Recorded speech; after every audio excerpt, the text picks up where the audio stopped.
Hello everyone, and welcome to our latest Birmingham 2022 Commonwealth Games event, a panel discussion on collecting, protecting and commercialising data. Thank you very much for joining us. I'm Helen Davenport, a partner at Gowling WLG, and I lead our cybersecurity and contentious data privacy work in the UK.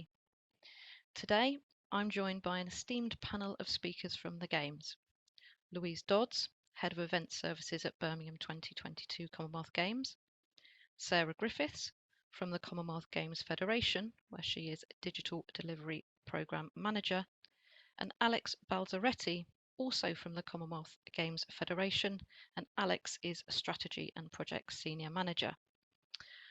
Today, our speakers will be discussing how the Games has used technology in innovative ways to enhance spectator experience, used the collection of data to help maximise commercial revenue, and handled issues on data collection and storage involving a number of different stakeholders and third parties. In terms of housekeeping, before we begin, if you have any questions for our speakers, do please put those in the Q&A box and we'll aim to pick those up at the end. I also confirm that the session will be recorded and available after the event and will be circulated as well. So those details covered, let's move on to our first question and our panel discussion today. So as I touched upon, we're lucky to have a sort of esteemed panel of speakers, and perhaps it'd be really helpful for the audience to start by talking a bit about each of your roles and how your organisations are working together in preparation for the Birmingham 2022 Commonwealth Games and even beyond. So Louise, can I come to you first on that topic?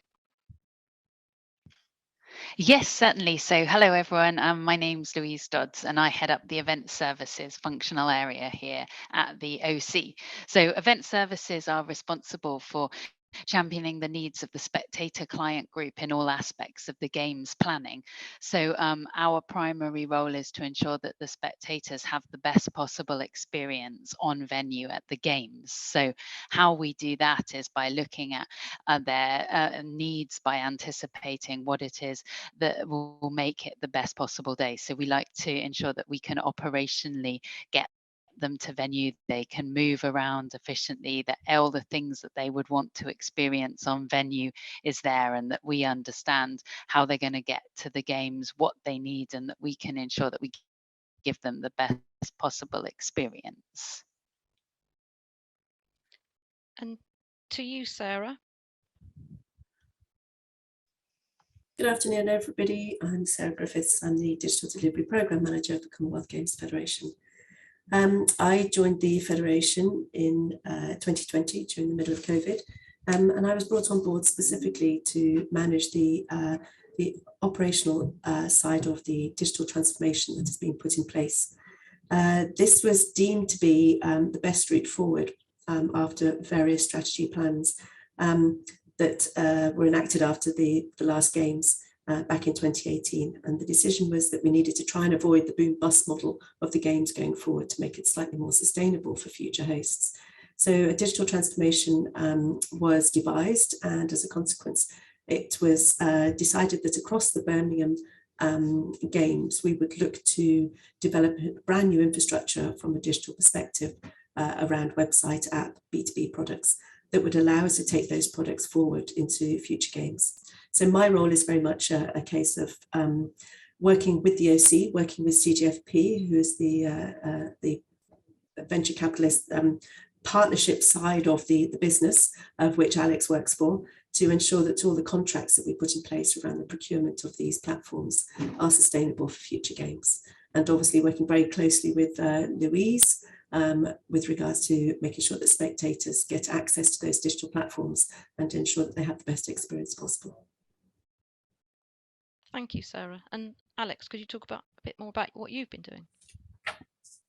Yeah, sure. So hi, everybody. Thank you for taking your time out to join us today. I think I've been on board now just under 3 years.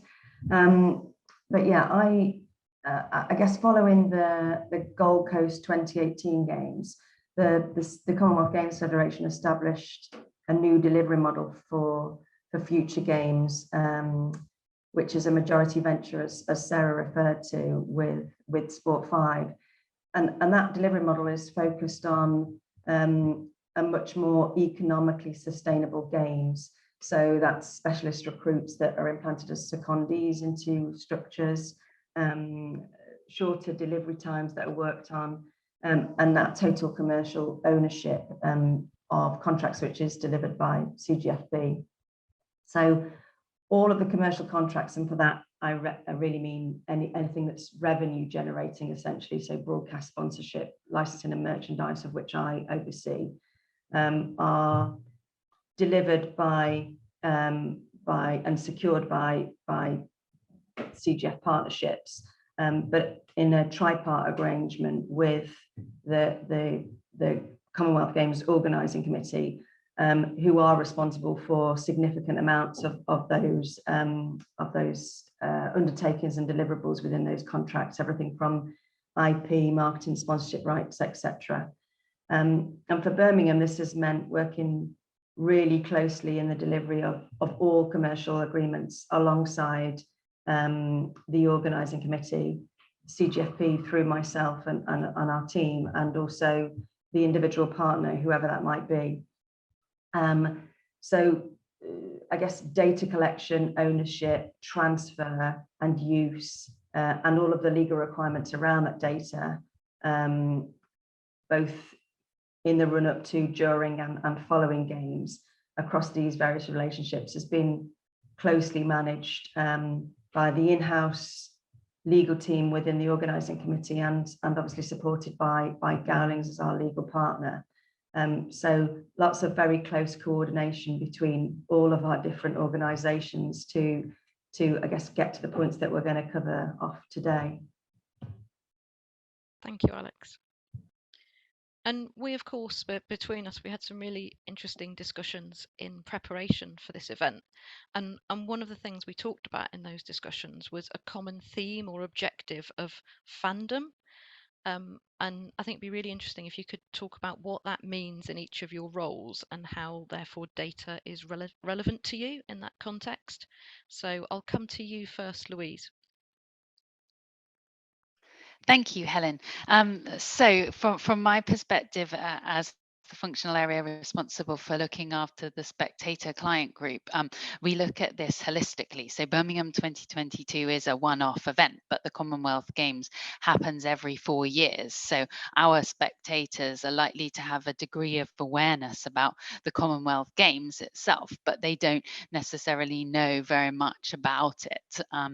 They haven't obviously come across Birmingham 2022 before. So getting our definition of our brand and our experience, what Birmingham 2022 means to the spectators, what is the power of the Commonwealth Games brand, and how we can bring that to life so that we can really engage with our target group. So we want to make sure that the spectators have a great time, not only at the games, but with every single interaction and touch point across the entire journey, from when they first hear about the games to when they purchase their ticket, to their journey to the games, on venue, and then when they're back home reminiscing.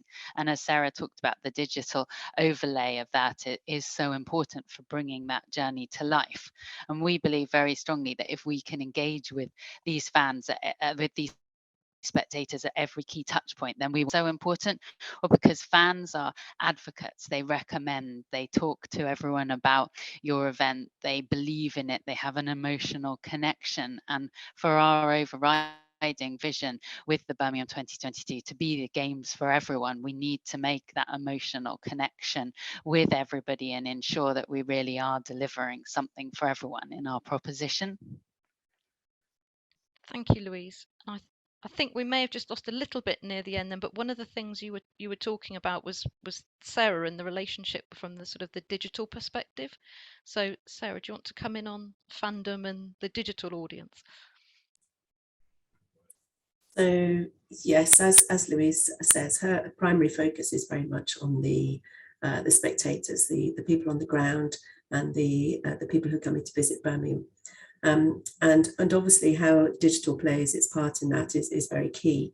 From a CGF perspective, as a governing body, we have a wider remit to support our 72 CGAs and all the global fans within that remit as well. So we have a double-pronged attack, basically, of how we break down the demographic to not only be those spectators, but also be the global fan base. So we're very much addressing that. And as mentioned around the digital strategy, there was a huge amount of research that was done in advance of that strategy that came to life, that looked at the global audience, that looked at the sporting fans, that looked at those who were interested in Commonwealth Games as an entity, and those who were just interested in sport in general. And it was very clearly determined that we've got a huge marketplace out there that we can engage with. There are roughly 236 million people across the Commonwealth who we know are engaged in the Commonwealth sports. We know that there is approximately 89% of those people have access to mobile phones. So of the 2.5 billion across the Commonwealth as a whole, that's a relatively small proportion, but certainly for us, it's a fairly good bite of the cherry for the first games, where we're looking at engaging with them in a slightly different way than we might have done previously. So just going back to Louise's remit, obviously we all work very closely together to deliver exactly what is being done on the ground, and trying to make sure that that is replicated, amplified through our digital platforms. And we use the data that is assessed around the ticket purchasing to very much deliver the personalised experience to the fans, to make those communications very key, very focused, very targeted with regards to the sports they're actually attending. And we look to try and give a really unique experience. We're an 11-day sporting event. We've got a very short period of time to engage with people, but we actually want to take those fans that we're working with through to the future games. We want them to embrace the Commonwealth sport movement as a real opportunity to be part of something that does happen every 4 years, but there is also so much more that goes on between those 4 years. So for the first time ever, we're looking to embrace that fandom model to keep that continuity of engagement going with them, not just take the Birmingham supporters and supporter fan base, but to actually keep communicating with people up to 2026 and beyond. So there's a real change in the focus of how we treat fans, and that's a key part of what we're doing in Birmingham. Thank you, Sarah. And for you, Alex, and the role really of data in driving success for you. Yeah, I mean, I think it's fair to say in the commercial area, particularly licensed merchandise and product and so on, it's sort of the platform and foundation to driving that success level. There's a clear connection between the amount of people you are able to talk to and engage with, and the retail revenue that you obviously deliver at the end. I think the more we understand about the consumers and the customers' needs, both in the run-up to and during and beyond the games, the more we can anticipate that and research that and understand that, combined with, I guess, the ability to be able to specifically target communications to different individuals at different times and at different touch points. Obviously, the greater the impact that has on the ability to translate the customer or the fan into a sale, which obviously massively reduces the risk in missing revenue targets. So, you know, in my particular space, we've used data to create the right styling, for example, around ranges, whether that's size profiling based on the expectations of the levels of individuals, be they males, females, children, couples, adolescents, any data that we can translate into information that helps us to curate a range that satisfies the needs to the largest degree, obviously is vital to the success of what we're doing. You know, and that can be down to team preferences. So some of the research data that we've got, you know, that could be just by postcode, it could be by region of where they live, it could be by the the tickets they specifically have purchased, and therefore we'll know, you know, is there a greater degree, for example, of tickets sold for events where Australia is taking part, just as an example. So we will absolutely use that data to help us create as many engaging touch points with those fans as is physically possible.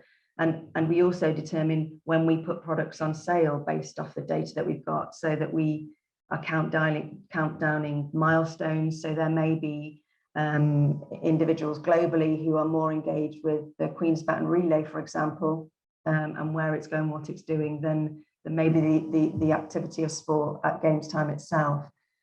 So we will produce things like limited edition pin badges that are only available at certain points. We will create products that I guess celebrate certain things, as I said, like the Queen's Baton Relay or Perry the mascot, and introduce those to fans to essentially enable us to create hooks to talk to them and to engage with them. That could be through solus emails where people have opted in and given us permission for us to contact them on that basis. It could be in the form of a competition. It could be working with other bodies such as Swim England to create a message for them then to put out to their data set to create that engagement. So I think every opportunity to engage with a fan that the data can deliver to us, we've absolutely optimized. That's great. And of course, handling data, we've talked there about some of the opportunities, but handling data also comes with challenges. So coming to you, Sarah, first, I think probably on this one, given your role, could you talk to us a bit about some of the data challenges you faced and how you've handled those? Thank you, Helen. So data, it's always going to be a little bit of a problem when you're working with three separate entities that are working together as one team. So that's probably been our biggest challenge, is making sure that we've got the data agreements in place and making sure that all parties are represented when we're looking at consents and opt-ins and everything.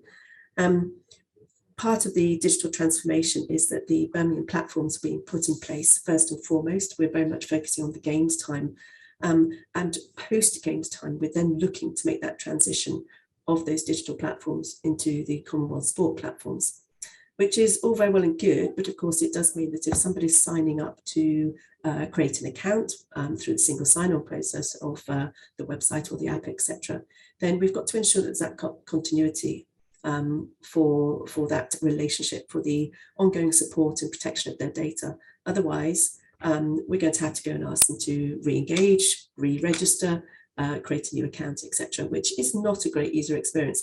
So little things like that, they sound very simple, but the actual process to get it all in place, to make sure that the right bodies are involved, the right copyright is being aligned with the right email notifications, etc. It's a bit of a complex beast, and I have to say that without the support of Gowling's, the OC team, as well as the help and support that we get externally through CGF, we would definitely be in a bit of a quagmire, because it is a complex beast. So that's just one example of how we have to try and unravel all the data compliance without a shadow of doubt. But we have got some very robust processes put in place, and the OC ROPA in particular has been of great help and support to us from that perspective. So we are able to get through all our respective challenges and come out the other side. And hopefully, from a data perspective, post games time, it'll be a seamless transition.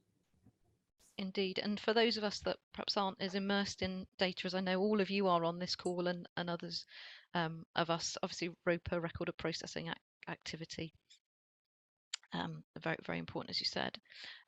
Coming to you, Alex, then on some of the data challenges.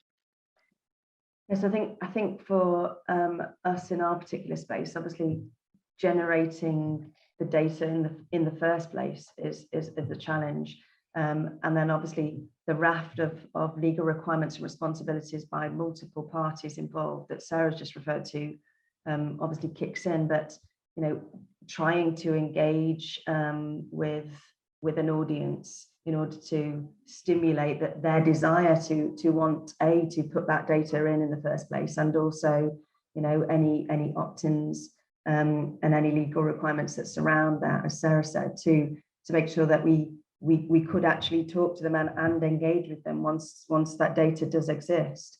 So I think driving that activity to encourage that process, and then managing the efficient use of it and the legal use of it and the responsible use of it, obviously is a huge mountain before you then even get to enjoy any of the benefits that come from being able to put in I guess activity to deliver that.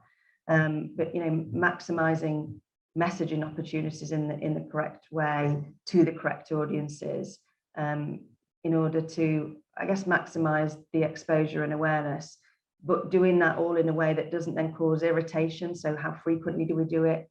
Am I sending Team Scotland messaging to Team England fans, for example, that's likely to cause levels of irritation and levels of unsubscriptions, which is obviously what we're trying to avoid.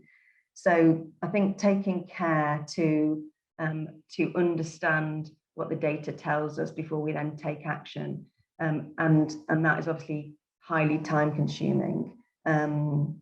So but once you get over that challenge, it can be then very rewarding, because we've got once the Commonwealth Games fan is engaged, you have what I call a keeper. They generally engage, they stay engaged, they repeat visit, they like your social posts, they tell their friends, so much so that when we look at of conversion rates, for example, on the e-commerce site, once we've got the traffic there, the sort of conversion rates that we're seeing of people that then actually put something in their basket and check out and receive that product is probably double the industry standard of a standard e-commerce site. So once we're generating the amount of traffic, the engagement then it is obviously really quite high.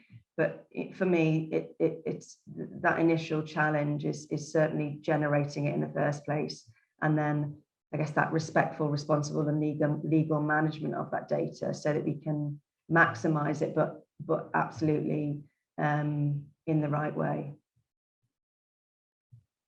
Thank you, Alex. And obviously, I think Alex mentioned earlier, sort of things like countdown to the games, and everything you've been talking about is fascinating. But obviously, we are getting increasingly close to the games and more excited about it. So let's move on to talk about how data is guiding and shaping some of that games time planning. And coming to you first, Louise. So data is incredibly important to us.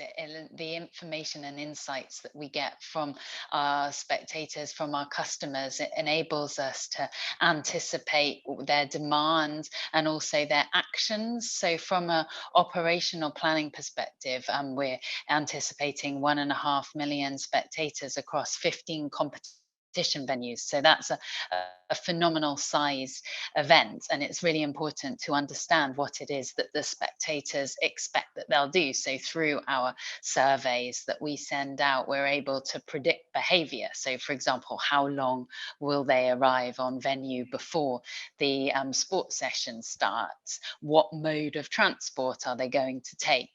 Do they want to stay in Birmingham? Are they interested in extending their stay? We can understand every little piece of the jigsaw puzzle that constitutes what will give them the best possible day.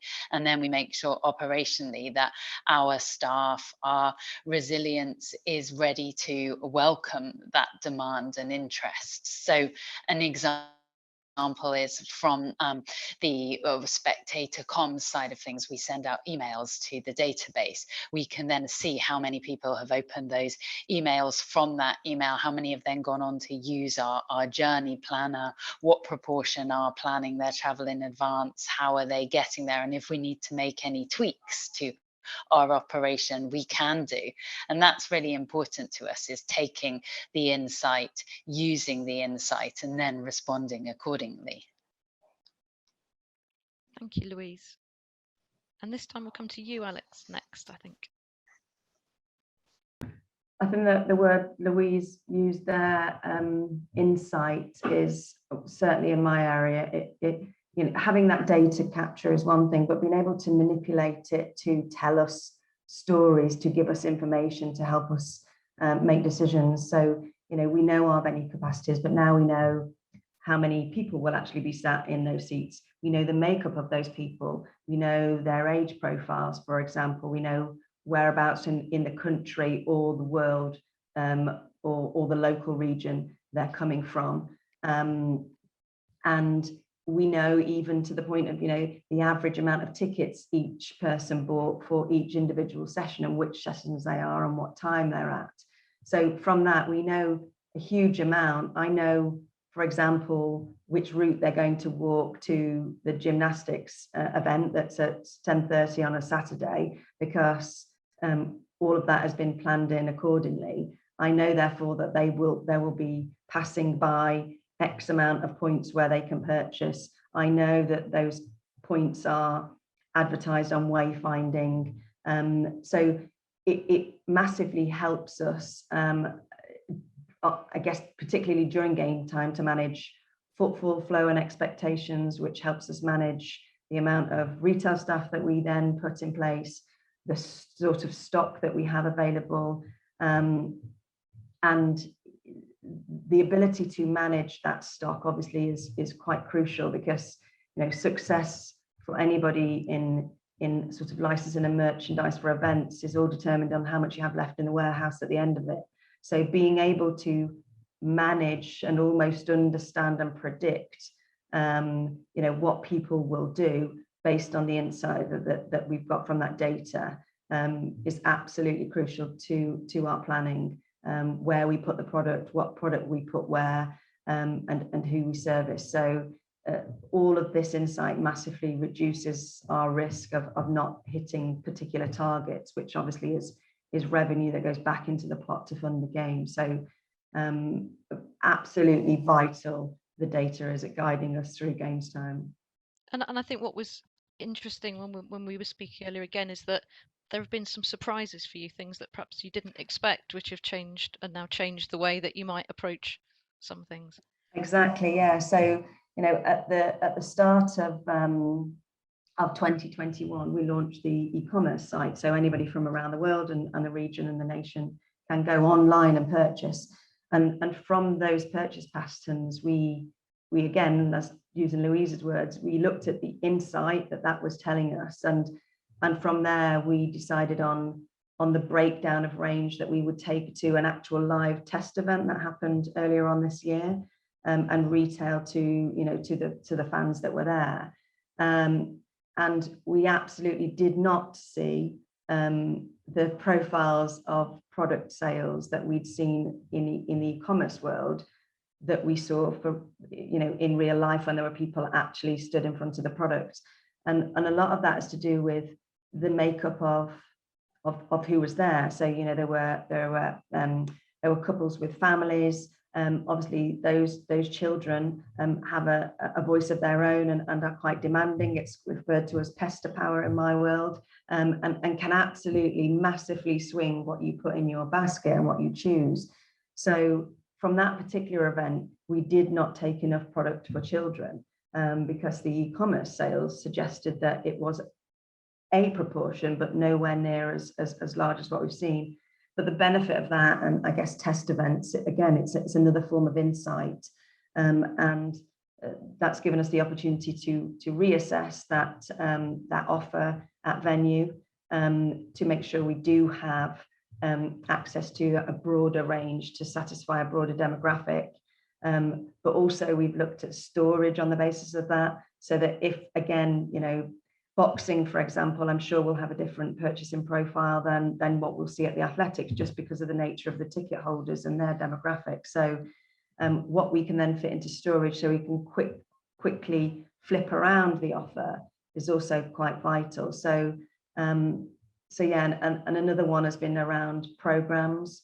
So when the ballots first closed, the average number of tickets people had bought for different events was much higher than what people are buying now, given that they can log on online, they can go in and specifically, purchase seats.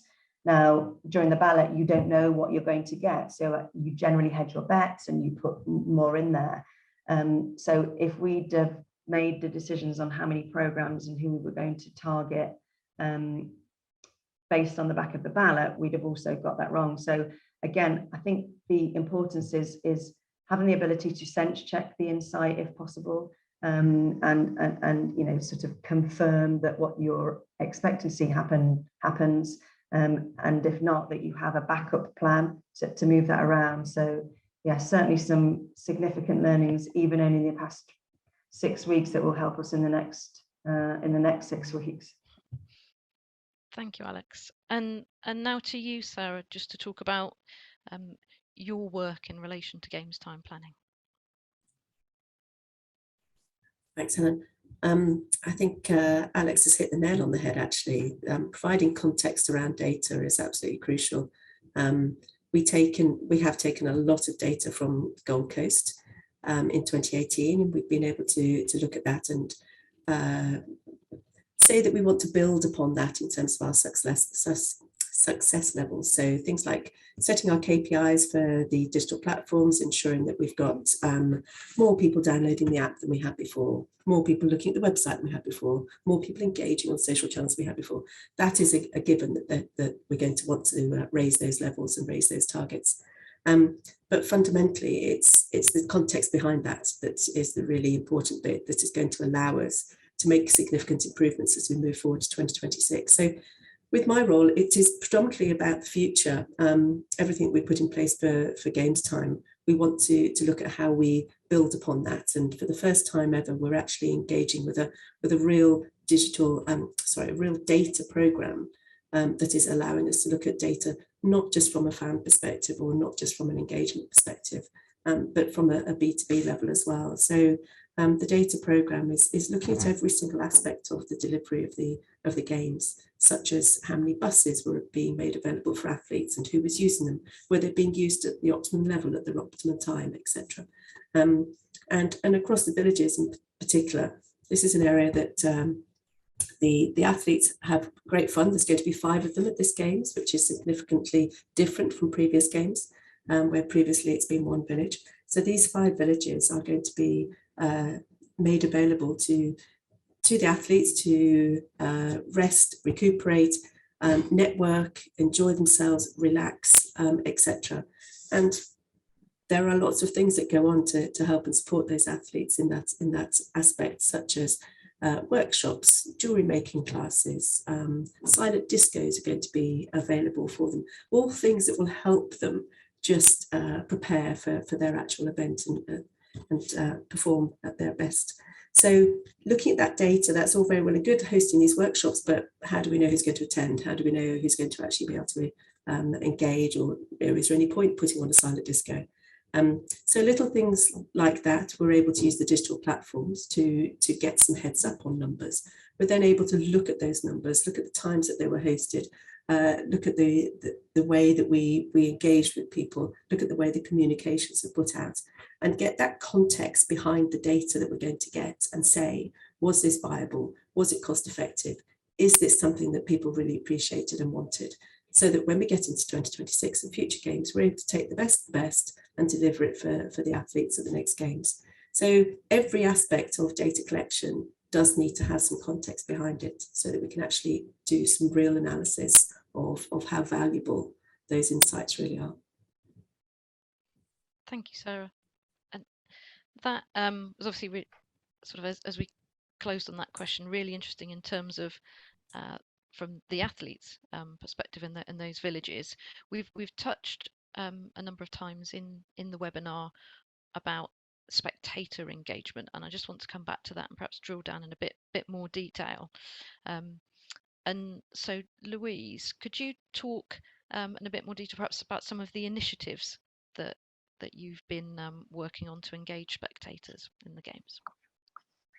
Yes, I'd love to. So from a spectator engagement perspective, we begin by looking at each of the competition venues and where we need to get the spectators from and to. And on their journey, we look at every single touch point that we have to interact with them. So that's where they get their tickets checked, where they meet the security and have their bags searched, where they come into the venue, the wayfinding, how they navigate through the concession areas into the bowl.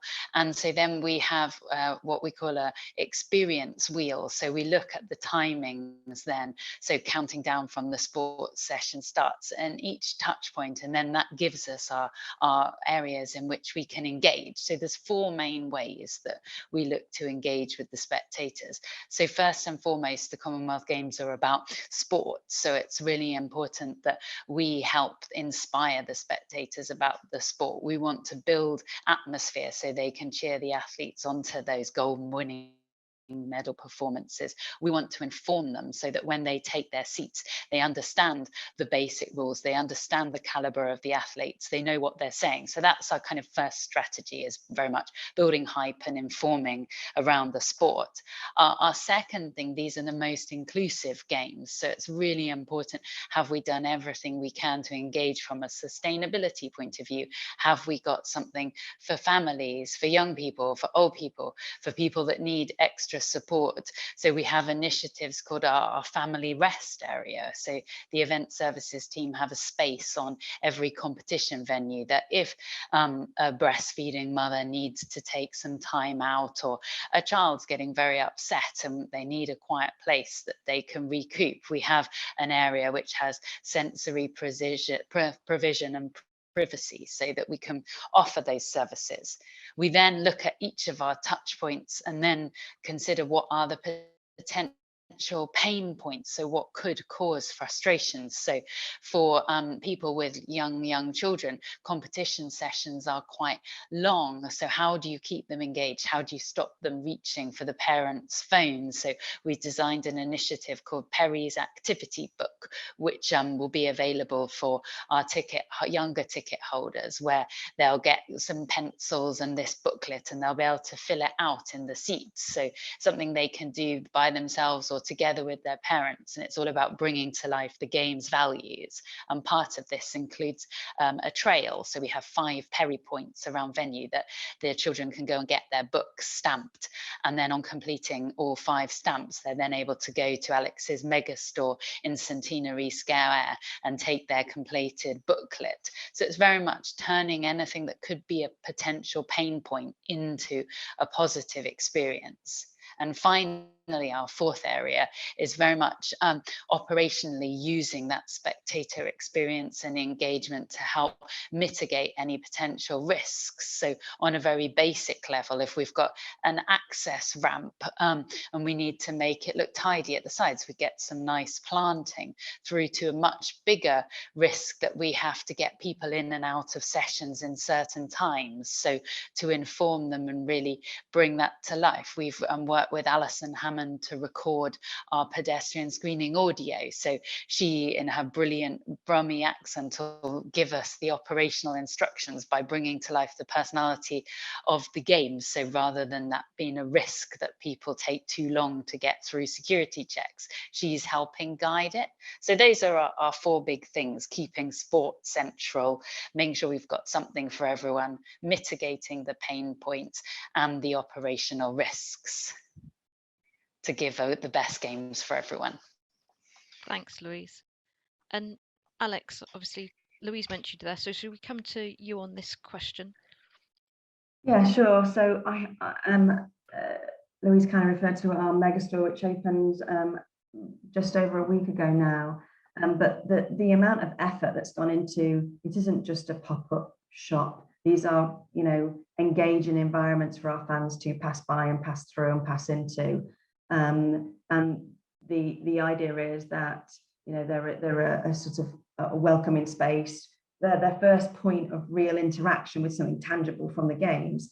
And the idea is that there's something for everybody, and also there is moment to take home that I was there piece, you know, that you can then wear into the future when the games are long and done. And I touched upon earlier some of the smaller things. So, you know, we know which way the traffic's going to go. So we've put them on routes where people will pass by them. We've got lots of activities going on in there. So Perry, the mascot themselves, will be in and out of the stores so that they can meet and greet fans. And then other things that we've done, I guess, to drive that traffic. So all of the tickets that will start to go out to ticket holders in the next couple of weeks. The location of the stores and the e-commerce site is printed on that ticket. So again, that first point of engagement with the spectators, so they can get themselves ready. And I think the other things that we've looked at, and it comes into a question around how we also put our arms around our third parties and our partners as well to help engage with our fans. So the stores that are run are not run by the organising committee themselves. We took on a partner to do that, and they have quite a large amount of outdoor advertising going on now. So I had the pleasure of driving past probably the busiest point on the M6 yesterday and got flashed the Games Megastore site advert. So again, just trying to tap into any points where we will see or get the opportunity to engage with the fans on their way to the games. And then obviously, as I referred to, we've got, I think, 43 retail sites in venue. We've also got retail sites at all of the villages for the athletes themselves in the International Broadcast Centre, to basically give everybody that opportunity. And then finally, as Louise referred to, the Perry Activity Handbook is something that we've also engaged with her and her team on to get that opportunity and message out there. And then all of the work that Sarah and her team are doing. So the Games Time app and obviously the website and the digitals, we've also embedded in with her and her team on opportunities to message, particularly reactive things that happen. So, you know, if there are world records that are broken, if there are Commonwealth records that are broken, if there are certain sport activity that happens, and we can react with something tangible from the games, then we'll be working with Sarah and her team to essentially get those messages out there. So yeah, still lots going on and lots of activity. Thank you, Alex. And perhaps just a bit following on from what Alex has said there, Sarah, in terms of digital and working with third parties. Yes, so obviously with the digital platforms, and bear in mind we're, well, it's no different from any other games, but the procurement of these third-party suppliers to help and support us, we are looking to have them on board for a significant period of time going forward. So, so that's great. We're building relationships, and as a consequence, to a certain extent, you could argue that the people we've chosen to work with us on this journey. So it's not just about delivering the here and now. It is about how we're all going to grow together and how we're going to keep that. Keep ourselves at the forefront of leading edge technology, to be innovative, to keep driving new opportunities for both the fans and the athletes as well. It was always key for us as part of that digital transformation to create an athlete-centered digital platform. So that's very much at the forefront of our minds. So we're working with some incredibly innovative technology companies who, some of which are specialists in sport, some of which are specialists in major events and entertainment. And as a consequence, we're really able to take some of the brilliant basics and make them, take them from good to great, basically. With that in mind, we also have some key products that we're looking to deliver that are very new, very innovative. We're looking to be resourceful and much more economically viable. So something that might previously have been delivered from a cable perspective, we're now looking to deliver it from a digital perspective. The village app that we mentioned earlier, that actually is replacing the village guides that were printed documentation that were handed out to all the athletes previously. The idea there is we're being much more sustainable. It is something we're able to deliver digitally, so let's enhance that user experience for athletes. And with that in mind, it's not always things that you can tangibly see either. So it's not just a digital platform that a fan might engage with that is leading us with the innovation side. We're actually implementing a digital asset management solution, which in itself is not particularly innovative, but the way that we're engaging with it and the touch points of all the people that are going to be utilising it at games time is growing literally day by day. So the team analysts, the international federations, they're all going to be utilising it for the downloading of video files to do their video analysis at the end of each session. We've got stakeholders and sponsors who are all going to be able to have access to clipping content that's going to be produced on a daily basis. We've got the CGAs all interacting with it, who are going to have access to still photography so that they can push content out on their own digital platform. We're actually delivering the TV app that I also mentioned earlier that's going to be live streaming into venues so that if you're on the rugby field of play, you can actually watch hockey, for instance, or you can watch table tennis. So we're providing greater opportunities because of the digital technology that we're looking to push out, but also because we're working with some incredibly innovative companies who want to challenge and want to look to do things very differently going forward. Thank you, Sarah. And the last topic I just wanted us to touch on really, and I'm certainly not wanting to wish Birmingham 2022 away. It's obviously coming up, but looking to the future in Victoria 2026. And I think this is a question for you, Sarah and Alex, given your roles. So just touching on the Commonwealth Games moving to a longer term sustainable model and data being a key part of that, just by way of closing comments. Sarah, come back to you first on that one.